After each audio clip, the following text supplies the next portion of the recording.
Okay, so when we are subtracting, we're just going to look at this a little bit. We have a 0 here. I don't have any in the ones place. I have none. And since I don't have any at all, I cannot take away any. So I'm going to have to do something to take this 4 away. So I'm going to come over here, and instead of having 9 here, I'm going to take one of those 10s, because this was my 10s place, this is my 1s place, and those 10, if I take a $10 bill and I break it up into ones, I'm going to have 10 $1 bills. So I now have 1, 2, 3, 4, 5, 6, 7, 8, 9, 10. And I can get rid of 4 of these.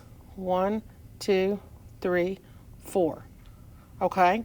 Now remember, we took one of these 10s away, so we only have 8 there.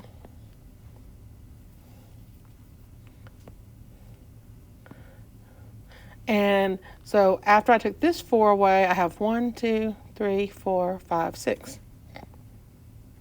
Now I have 8. I'm going to take 8 away, so I'm going to have 0. There's none left. And then here I have 7, and I'm taking 7 away, and so again I have 0. So my answer is 6 to this problem.